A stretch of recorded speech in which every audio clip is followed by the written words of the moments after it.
എറണാകുളം പിറവത്ത് സാഹസിക രക്ഷാപ്രവർത്തനവുമായി ഒരു വീട്ടമ്മ. കിണറ്റിൽ വീണ ഭർത്താവ് രമേശിനെയാണ് ഭാര്യ പത്മം അതിസാഹസികമായി കിണറ്റിലിറങ്ങി താങ്ങി നിർത്തിയത്. ഫയർഫോഴ്സ് എത്തി ഇരുവരെയും രക്ഷപ്പെടുത്തുകയും ചെയ്തു.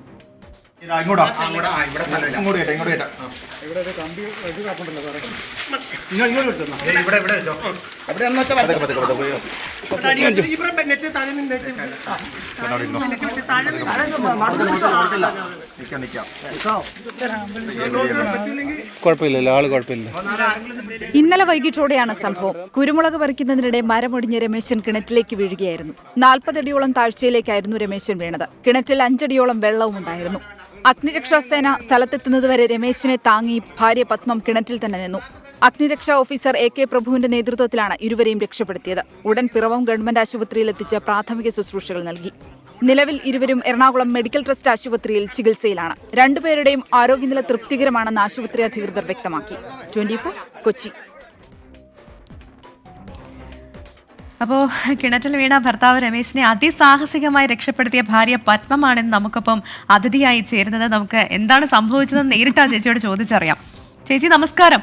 നമസ്കാരം. ആദ്യം തന്നെ ഞാൻ ഒരു അഭിനന്ദനം പറയുകയാണ്. കാരണം ഇത്ര ധൈര്യത്തോടെ കിണറ്റിൽ വീണ ഭർത്താവിനെ താങ്ങി നിർത്താൻ കാണിച്ച ആ ഒരു ധൈര്യം ഉണ്ടല്ലോ, അതെന്തായാലും സമ്മതിക്കാണ്ട് വയ്യ. 5 അടിയോളം വെള്ളമുണ്ടെന്നൊക്കെയാണ് മനസ്സിലാക്കുന്നത്. എന്താണ് സംഭവിച്ചത് ഇന്നലെ?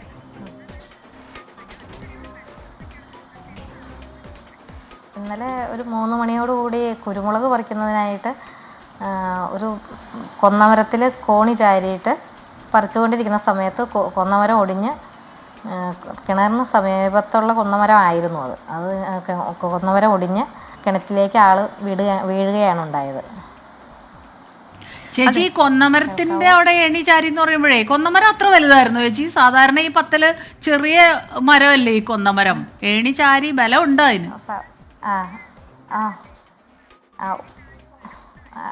കഴിഞ്ഞ വർഷങ്ങളിലെല്ലാം അങ്ങനെ പറിച്ചതാണ്. പക്ഷേ ഇത്തവണയും അങ്ങനെ ചാരി. പക്ഷെ എന്തോ ഞെരിഞ്ഞു വീഴുന്ന ഒച്ച കേട്ട്, പിന്നെ കിണറ്റിലേക്ക് ആൾ വീഴുന്നതായിട്ടുള്ള ഒച്ചയും കേട്ട് ഞാനും എൻ്റെ കുട്ടിയുമായിട്ട് സംസാരിച്ച് നിൽക്കുമ്പോഴാണ് ഈ ഒച്ച കേൾക്കുന്നത്. അപ്പോൾ ഓടി വന്ന് നോക്കിയപ്പോൾ കിണറ്റിൽ ആൾ വീണ് കിടക്കുന്നതാണ് കണ്ടത്. ആദ്യം ചോദിക്കട്ടെ, ചേട്ടന് ആരോഗ്യനില എങ്ങനെയുണ്ട്? കുഴപ്പമൊന്നുമില്ലല്ലോ അല്ലേ? കുറച്ച് ഇപ്പോൾ കുഴപ്പമില്ല. തലയുടെ ബാക്ക് വശം അടിച്ചാണ് വീണത്. അപ്പോൾ അതുകൊണ്ട് ഒബ്സർവേഷനിൽ കിടത്തിയിരിക്കുകയാണ്. പിന്നെ റെസ്റ്റ് വേണമെന്ന് ഡോക്ടർ പറഞ്ഞിട്ടുണ്ട്. ചേച്ചി, സാധാരണ ഇങ്ങനെ ഒരു സംഭവം ഉണ്ടാകുമ്പോൾ നമ്മൾ ആദ്യം ചെയ്യുന്നത് വിളിച്ചു കൂവി ആരെയെങ്കിലും സഹായത്തിന് വിളിക്കുകയാണ് ചെയ്യുന്നത്. പക്ഷേ ഇവിടെ അതല്ല സംഭവിച്ചത്. അപ്പോൾ അതിന് ശേഷം എന്താണ് സംഭവിച്ചതെന്ന് പറയാമോ?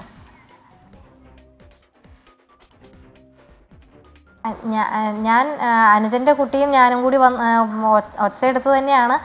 അപ്പോഴേക്ക് എൻ്റെ അനുജൻ്റെ കുടുംബവും അയൽവാസികളും പിന്നെ ഞങ്ങളുടെ വാർഡ് കൗൺസിലർ ബിജു, പിന്നെ കുറേ ആളുകൾ എത്തി. പക്ഷേ അപ്പോഴെല്ലാം ഹസ്ബൻഡ് വിളിക്കുമ്പോൾ സംസാരിച്ചുകൊണ്ടും കുഴപ്പമില്ല എന്ന് ഉണ്ടായിരുന്നു. പെട്ടെന്നൊരു സമയത്ത് പിന്നെ കയറ് ഞാൻ വീട്ടിൽ നിന്ന് എടുത്ത് ഓടിപ്പോയി കൊടുത്തിട്ടുണ്ടായിരുന്നു. അപ്പോൾ അത് കെട്ടി പിടിച്ച് നിൽക്കാൻ പറഞ്ഞപ്പോഴും പറ്റണില്ല എന്ന് പറഞ്ഞിട്ടുണ്ടായിരുന്നു. അപ്പോൾ പെട്ടെന്ന് ആൾ കുഴഞ്ഞ് വെള്ളത്തിലേക്ക് വീഴുന്നതാണ് പിന്നെ കണ്ടത്. പിന്നെ ഒന്നിനും സമയം ഇല്ലല്ലോ. അപ്പോൾ ഞാൻ ഉടനെ തന്നെ കയറിൽ ചാടി റിങ്ങിൻ്റെ മുകളിൽ കയറിയിട്ട് താഴേക്ക് തൂങ്ങി ഇറങ്ങി കുറച്ചിടെ ഇറങ്ങിയപ്പോഴേക്ക് കയ്യിലെ തൊലിയും പോയി. എൻ്റെ വെയിറ്റ് കൊണ്ട് അത് നിൽക്കുന്നുമില്ല. പിന്നെ അപ്പോൾ ഞാൻ താഴേക്ക് നോക്കിയപ്പോൾ ഹസ്ബൻഡിനെ കാണാൻ ഇല്ല, മുങ്ങിപ്പോയിട്ടുണ്ട്. അപ്പോൾ പിന്നെ ഒന്നും ചിന്തിച്ചില്ല, സമയം വേസ്റ്റ് ആക്കാതെ ഉടനെ തന്നെ എടുത്ത് ചാടി പൊങ്ങിയപ്പോൾ ഹസ്ബൻഡ് ഞാനും കൂടി പൊക്കിയെടുത്തതിന് ശേഷം കിണറിൻ്റെ ഭിത്തിയിൽ ഇങ്ങനെ ചാരി നിർത്തിയിട്ട് കൈകൾ ഷോൾഡറിലേക്ക് ഇട്ടിട്ട് അങ്ങനെ ബലമായിട്ട് ഭിത്തി പിടിച്ച് ഞാൻ നിന്നു. ചേച്ചി സാഹസികമായിട്ടുള്ള രക്ഷാപ്രവർത്തനം അങ്ങനെ നിന്നു. അരമണിക്കൂറിനോട് അബോധാവസ്ഥയിലായിരുന്നു അപ്പോൾ അദ്ദേഹം? അരമണിക്കൂറിനോടകം കുഴഞ്ഞ് പോയിട്ടുണ്ടായിരുന്നു. ചേച്ചിക്ക് ഒരു തടസ്സം അത് കുഴപ്പമില്ല ചേച്ചിക്ക് ഇതൊന്നും അങ്ങനെ ശീലമില്ലല്ലോ, നമ്മുടെ ഈ മൈക്കൊന്നും വെച്ചിട്ടേ സംസാരിച്ച് ശീലമില്ലാത്ത പോയതാണ്.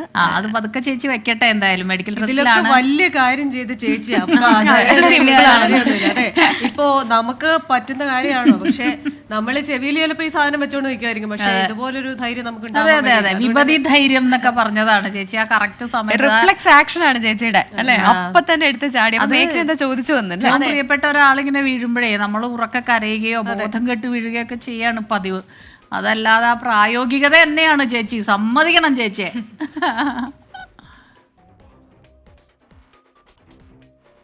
അതെന്തോ ഓഡിയോയിലും പ്രശ്നമുണ്ട്.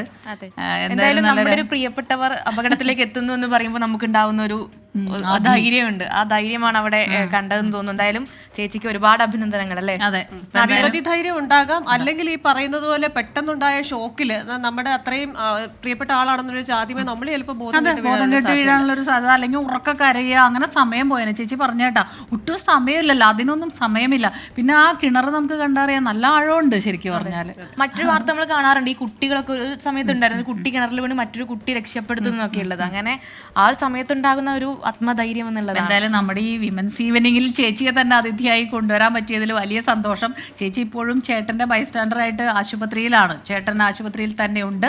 Medical trust, Ernakulam medical trust ഹോസ്പിറ്റലിൽ നിന്നാണ് ചേച്ചി നമ്മളോട് സംസാരിക്കുന്നത്.